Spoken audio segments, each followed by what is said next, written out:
ada? Halo, Assalamualaikum. Waalaikumsalam. Apa kabar Mas Buki? Oh, Selamat pagi.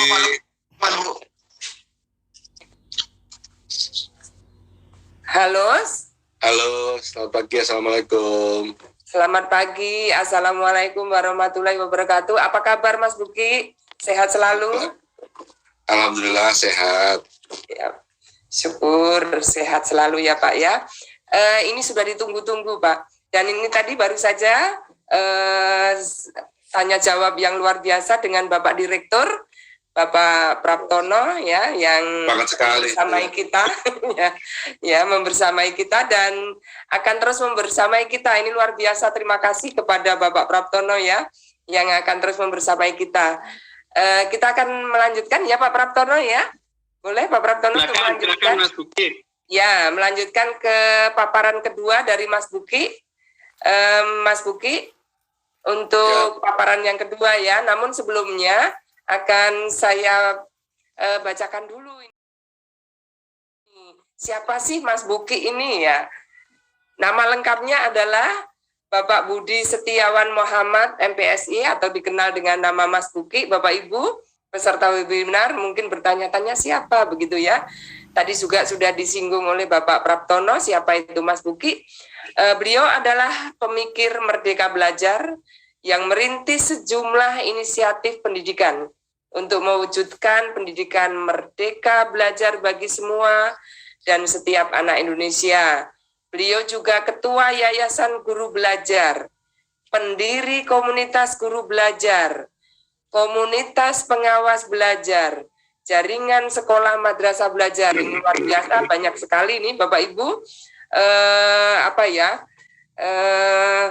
Peran dari Bapak Buki ini luar biasa untuk kemajuan pendidikan di Indonesia. Selain itu juga Pak Buki ini telah menulis buku ya.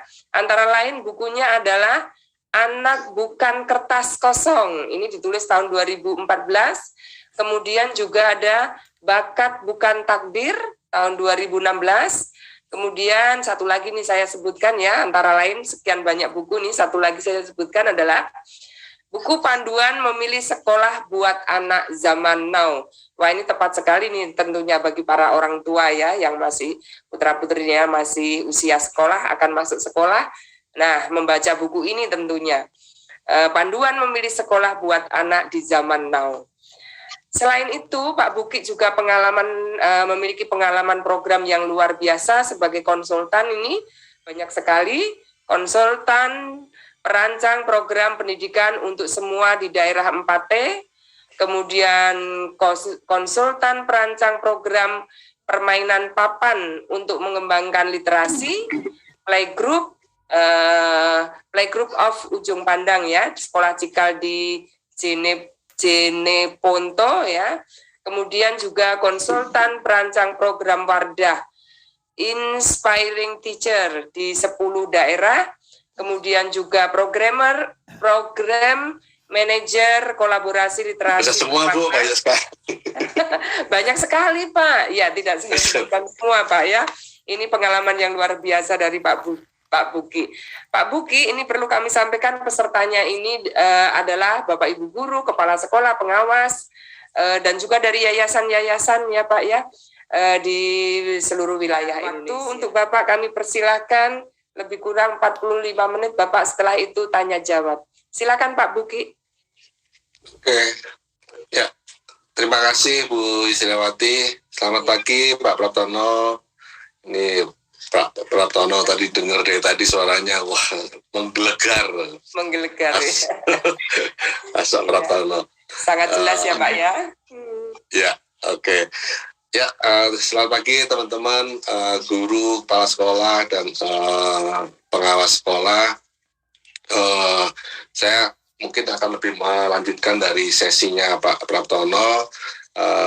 Tentu Pak Praptono yang lebih pas untuk menjawab pertanyaan soal apa itu kurikulum merdeka dan segala macam ini ya. Jadi saya lebih melanjutkan bagaimana sih kita sebagai guru, sebagai kepala sekolah, sebagai pengawas melihat peluang dan tantangan dari kurikulum Merdeka ini.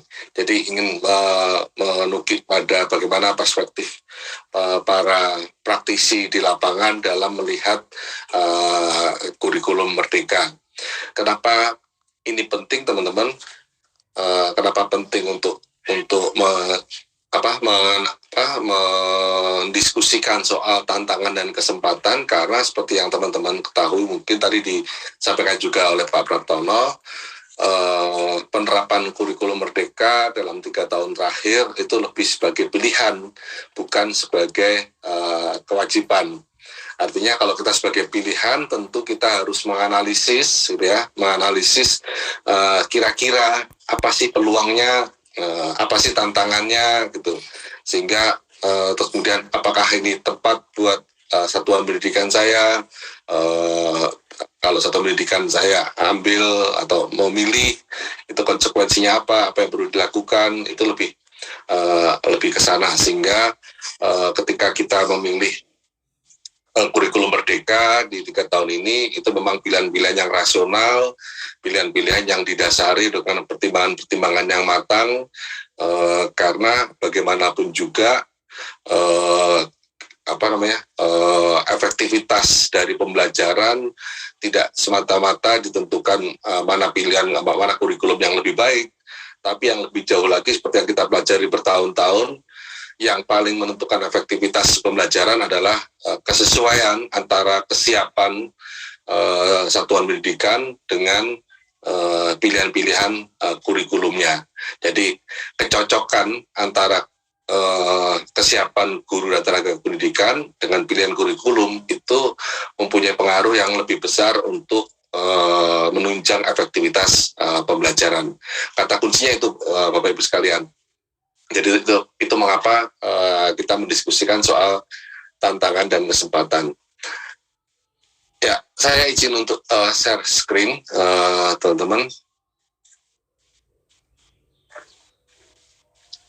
Apakah sudah terlihat? Iya, sudah Pak. Oke.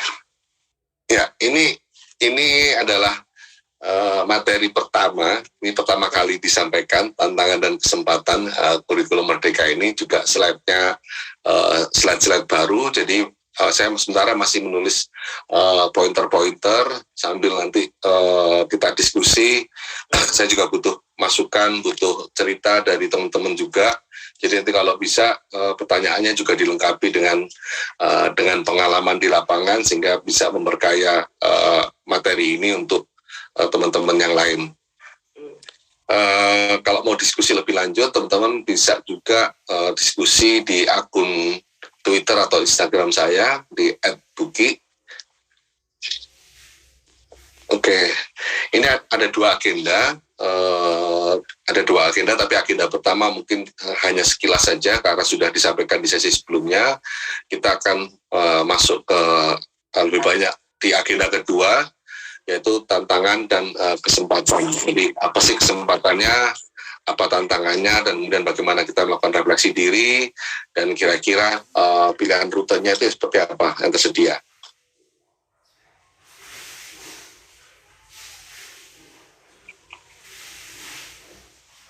Oke.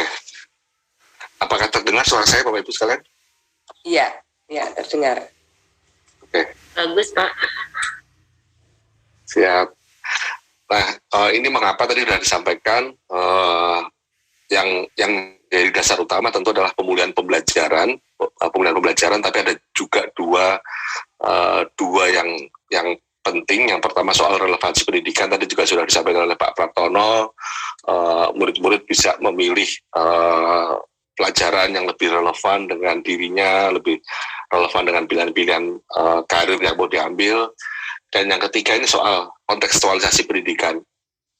Ini saya habis roadshow dari Ponorogo, Trenggalek, Tulungagung. Ponorogo, Trenggalek itu termasuk daerah yang relatif PAD-nya terbatas di Jawa Timur, Bapak Ibu sekalian. Dan menariknya dari dua daerah ini ketemu dua orang guru dengan curhat yang mirip gitu ya. Yang pertama itu yang di jadi saya cerita satu aja. Pak Buki, di daerah saya ngajar itu kan di Trenggalek, tapi Trenggaleknya daerah pegunungan. Jadi beda dengan saya mengajar sebelumnya. Sebelumnya saya di bawah, istilahnya kecamatan di bawah. Saya sekarang itu di kecamatan di atas. Itu loh Pak Buki, anak-anak mau datang ke sekolah aja tuh loh, itu sudah bersyukur banget.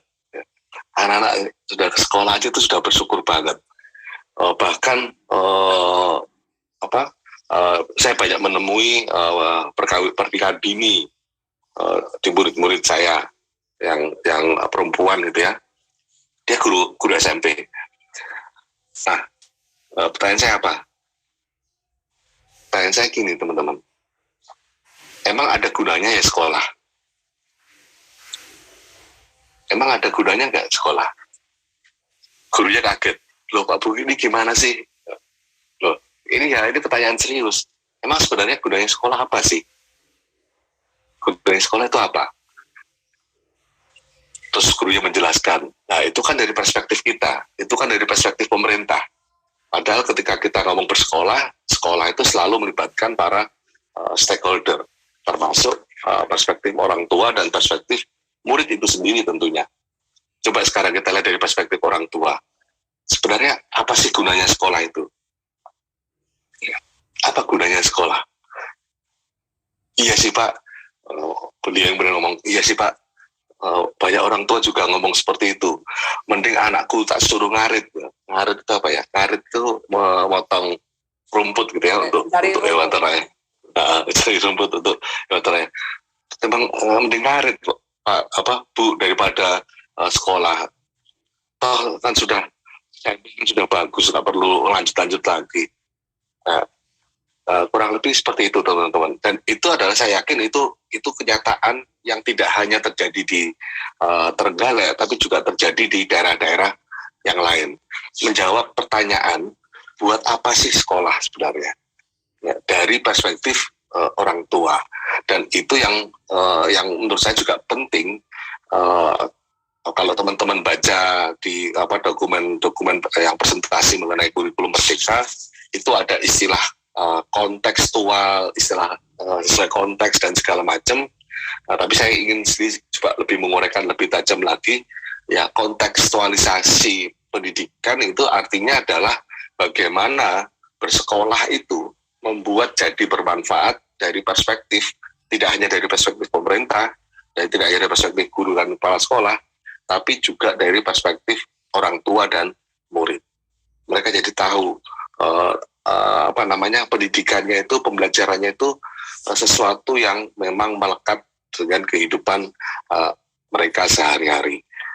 Ini saya pikir menjawab pertanyaan banyak orang tua, menjawab pertanyaan atau keresahan dari banyak guru dan kepala sekolah, terutama di daerah-daerah yang pelosok, ya mungkin pelosoknya nggak terlalu pelosok, tapi ya kayak tadi Tulungagung di kecamatan yang agak pegunungan pun sudah mengalami hal semacam itu.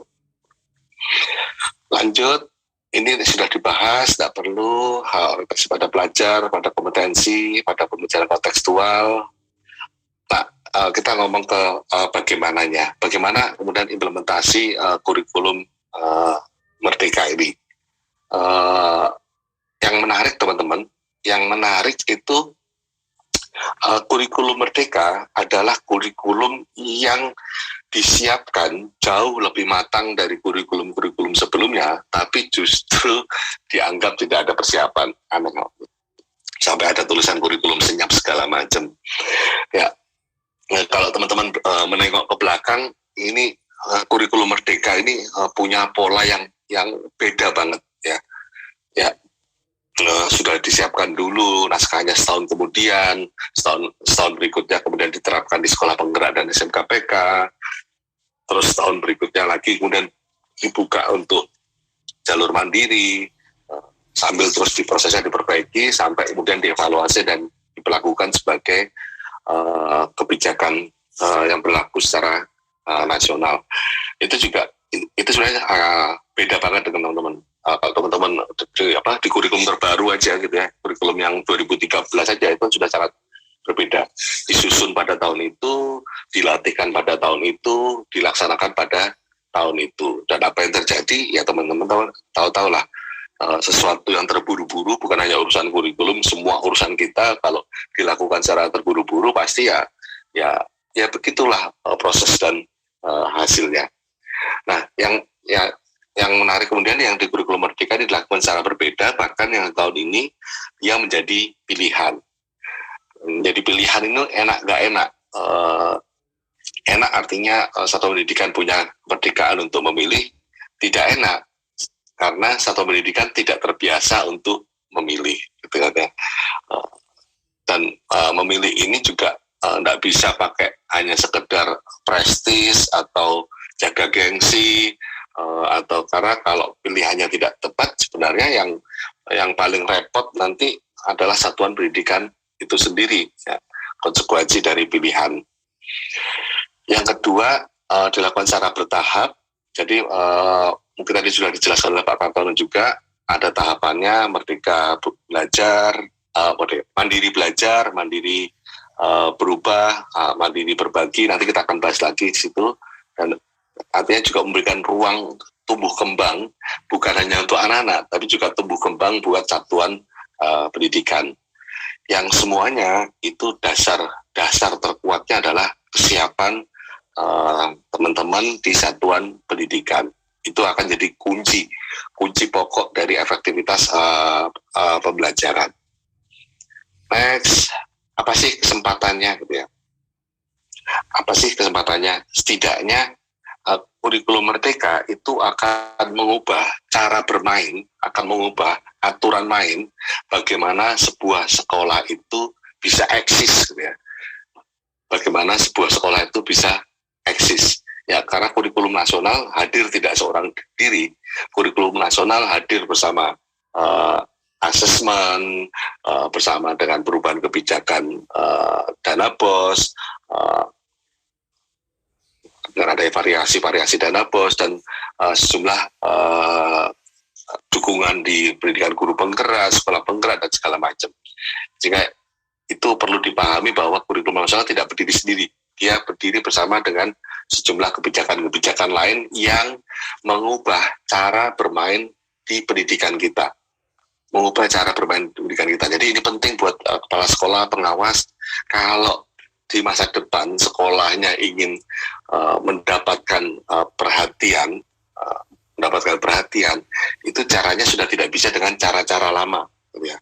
Tidak bisa lagi dengan cara lama, tapi perlu dengan cara-cara baru.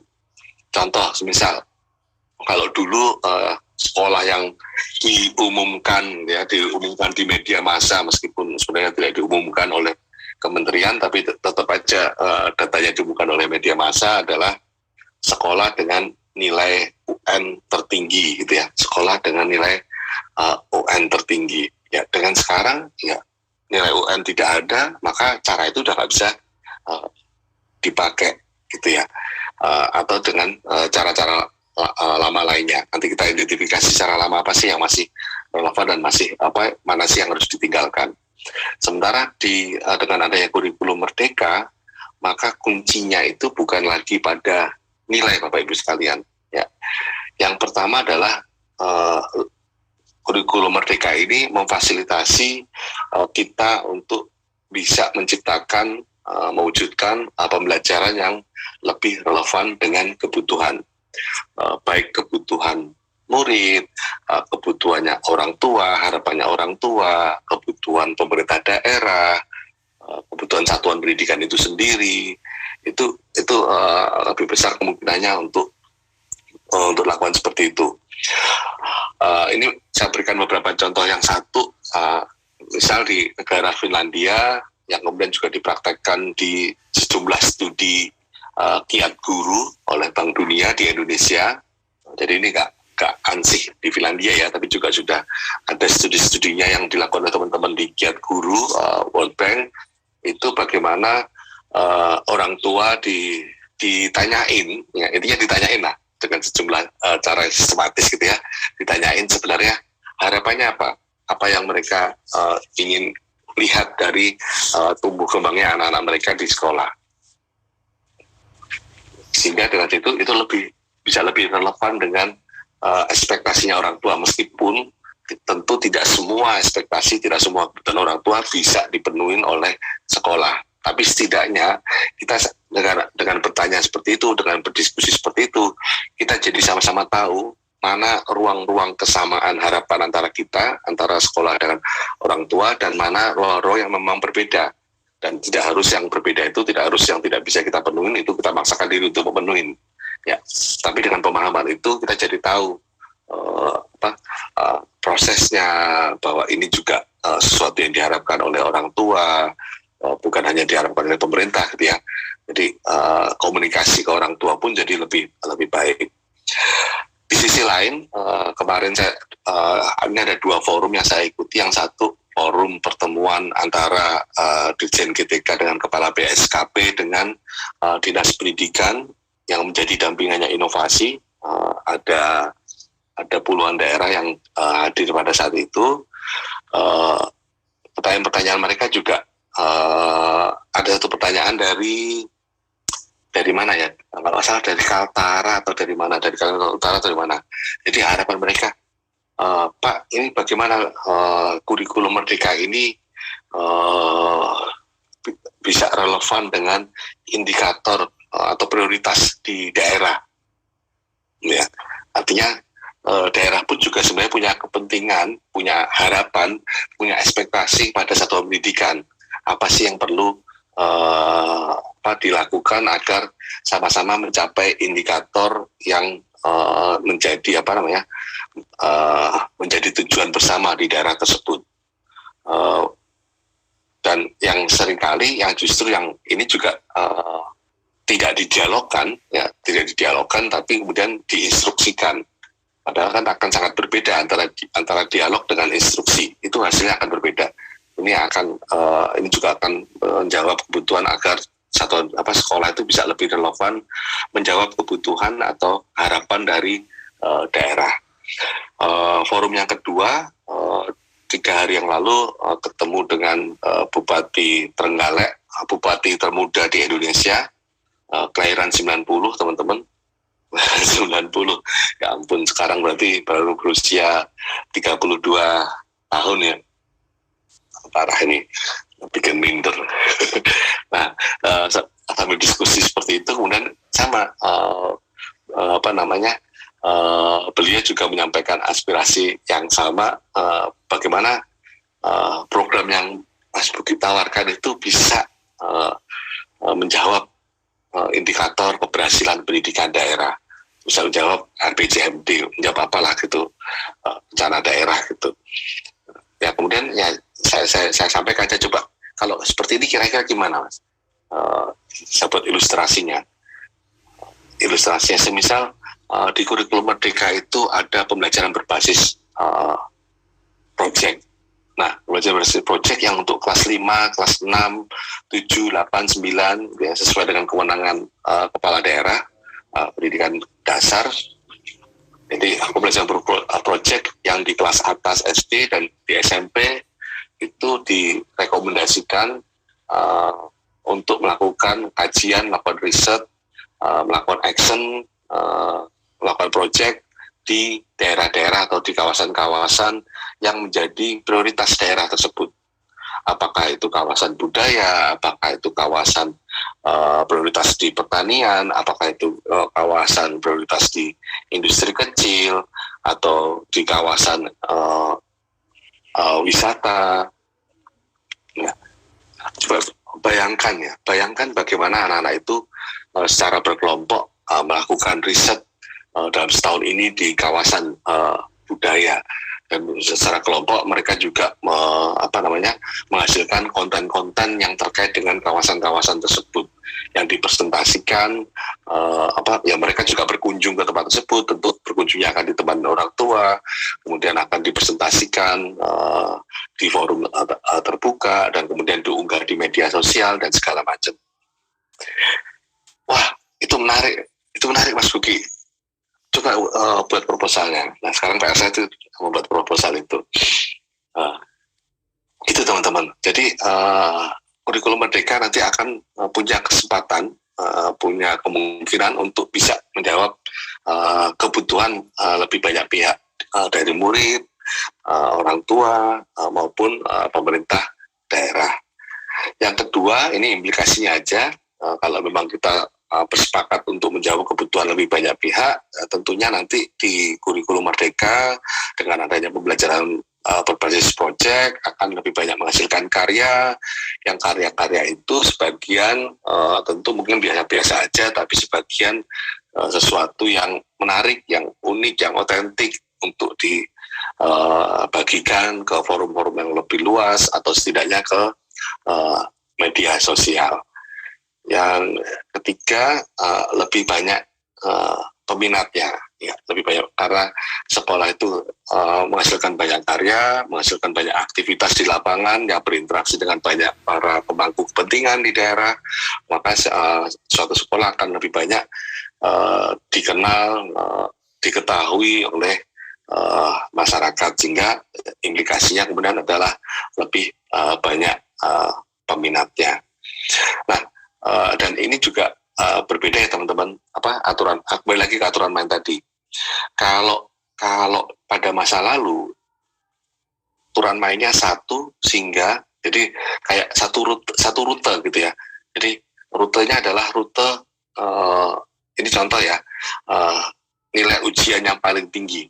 Nah, dengan satu rute itu, dengan satu standar itu, semua sekolah kemudian berlomba-lomba untuk mencapai di satu standar, mencoba di satu kriteria ujian nasional. Sementara di kurikulum merdeka dengan cara berpikir seperti ini, dengan cara berpikir untuk menjawab kebutuhan para pihak, lebih banyak menghasilkan karya, maka sebenarnya tidak ada satu rute. Akan ada banyak rute yang bisa diciptakan bahkan oleh sekolah atau sekelompok sekolah untuk membuat sekolahnya menjadi lebih menarik, lebih banyak peminat, tidak hanya dengan tinggi-tinggian nilai ujian nasional. Itu cerita manisnya teman-teman, cerita manisnya. Kita masuk ke tantangannya sekarang. Nah, saya melihat ada 3 tantangan besar ini ya, yang akan ada terjadi di lapangan. Yang pertama adalah tantangan empati untuk memahami, ya. Saya yakin Bapak Ibu guru, kepala sekolah, pengawas itu punya empati, ya, punya empati. Tapi entah mengapa ketika sudah masuk menjalani pekerjaan, mungkin karena tuntutan aspirasi, tuntutan target yang terlalu tinggi dan segala macam, kemudian empati itu biasanya ditaruh di rumah. Ya, ditaruh di rumah kan tidak dipakai di sekolah. Nah, tantangannya ke depan adalah bagaimana empati ini tidak ditinggal di rumah, tapi dibawa dan kemudian digunakan juga di sekolah. Karena ini akan jadi kunci untuk bisa bisa mengoptimalkan kesempatan yang diciptakan di kurikulum merdeka. Jadi empati untuk memahami murid, empati untuk memahami sesama guru, empati untuk memahami orang tua, empati untuk memahami para pihak, apakah komunitas, apakah itu dinas pendidikan daerah, itu kuncinya pada empati teman-teman. Empati itu sangat powerful, termasuk untuk mempengaruhi pihak lain. Itu bisa berasal dari komunikasi yang empati. Ya, ini tantangannya. Jadi dari yang sebelumnya tanpa empati menjadi kita mempraktekkan kembali empati sebagaimana kemanusiaan kita. Yang kedua, kreatif untuk berkarya. Kreatif untuk berkarya ini bagaimana sesimpel bagaimana membuat perencanaan pembelajaran yang kreatif deh. Ya, itu pun sudah menjadi isu ya, menjadi tantangan besar kita, bagaimana itu bisa menjadi kreatif dan segala macam. Saya nggak akan bahas lebih lanjut. Yang ketiga adalah komunikasi untuk berkolaborasi.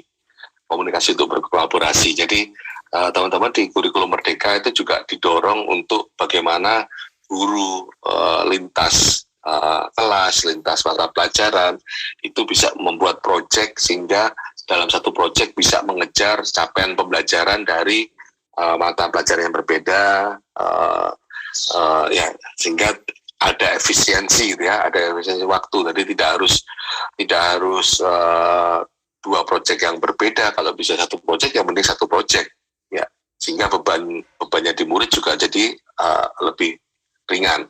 Nah ini kuncinya pada bagaimana kita untuk membiasakan diri berkomunikasi, untuk berkolaborasi, ya, untuk menemukan apa kesamaan antar kita, menemukan cara-cara yang bisa kita lakukan, baik antar guru mata pelajaran yang lain, antara sekolah dengan orang tua, sekolah dengan komunitas, kolaborasi dengan komunitas, sekolah dengan dinas pendidikan daerah. Itu juga penting untuk komunikasi, untuk berkolaborasi. Nah, yang ini memang menurut saya kita belum terbiasa ya untuk mungkin sudah ada mungkin sebagian kecil guru dan tenaga pendidikan yang punya 3 kapasitas ini, tapi masih belum terbiasa untuk keseluruhan. Yang ketiga, dengan adanya jadi kesempatan dan tantangan tersebut bisa kita atasi kalau kita mempunyai kesiapan di 3 hal ini. Yang pertama tentu kepemimpinan satuan pendidikan, ya, karena satuan pendidikan yang tentu yang akan bertanggung jawab untuk mengembangkan kurikulum operasional sekolah, bertanggung jawab untuk mengelola RKS-nya atau anggaran sekolahnya untuk bisa menunjang kurikulum operasional sekolah. Ini jadi kunci, karena bagaimanapun juga ya keputusan dari satuan pendidikan itu yang akan menentukan apakah satuan pendidikan itu menggunakan kurikulum merdeka, baik dengan cara dengan pilihan yang paling sederhana maupun pilihan yang paling kompleks. Yang kedua tentu kualitas pembelajaran. Seperti kita ketahui teman-teman, kualitas pembelajaran kita dalam 20 tahun terakhir terus mengalami penurunan, bukan salahnya guru dan tenaga kependidikan, tapi memang suasana ekosistemnya itu seperti itu, dikejar tuntutan administrasi, dikejar KKM, dikejar target nilai setinggi-tingginya, sehingga ya mungkin target-targetnya itu tercapai, tapi sebenarnya kualitasnya atau apa yang dirasakan oleh murid-murid kita itu terus-menerus mengalami penurunan. Dan ini meskipun begitu, saya juga sudah melihat sebenarnya dalam 6 tahun terakhir turun ke berbagai daerah, sebenarnya baik sekolah negeri maupun sekolah swasta itu ada saja yang berani gila untuk mempraktekkan pembelajaran-pembelajaran yang berorientasi pada peserta didik. Itu selalu ada, tapi bagaimana yang sudah ada tadi itu bisa didorong, bisa dipelajari lebih luas lagi, sehingga seluruh ekosistem itu bisa mempraktekkan proses pembelajaran.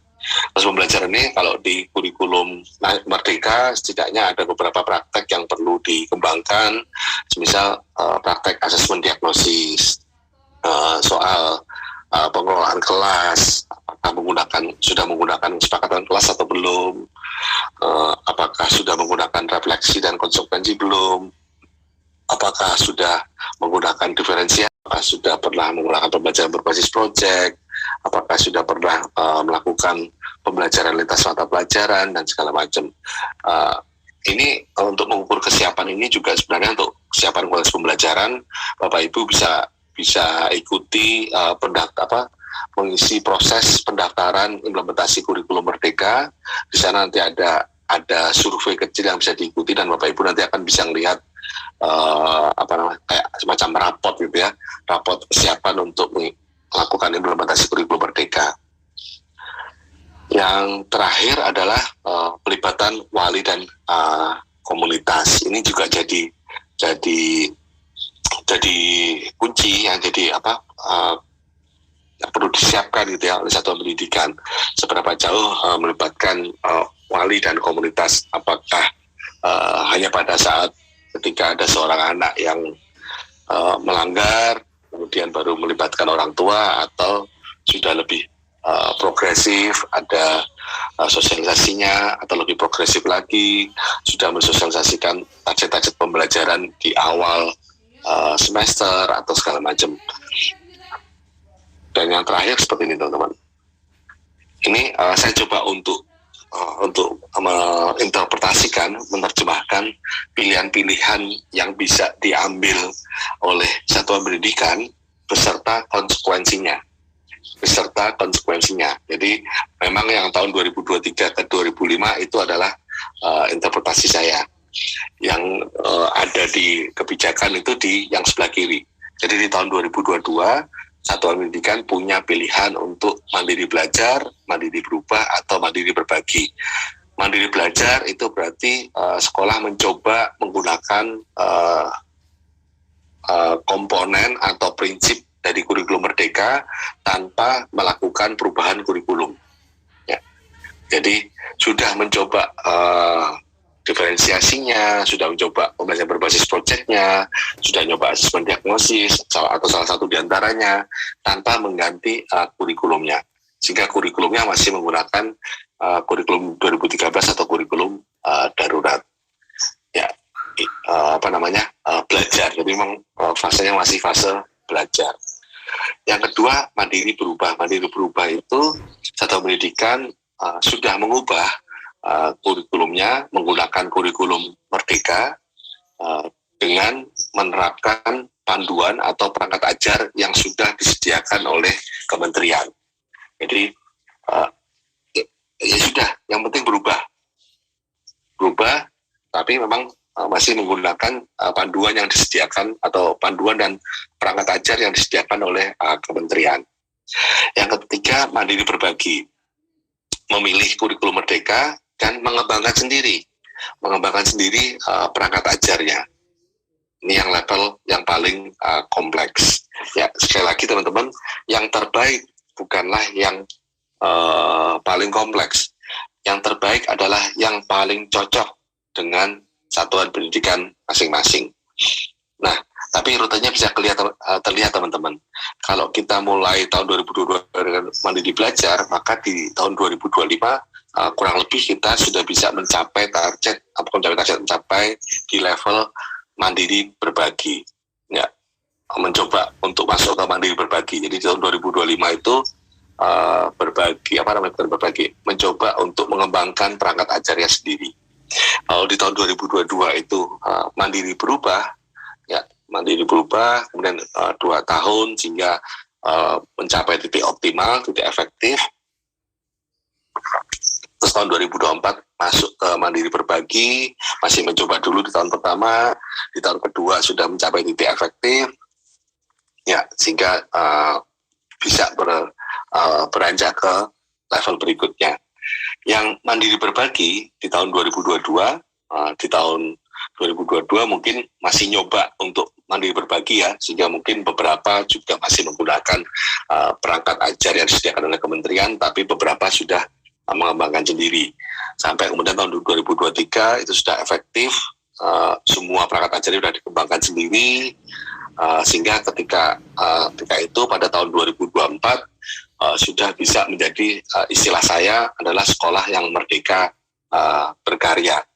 Ya, sekolah yang merdeka berkarya adalah sekolah-sekolah yang bisa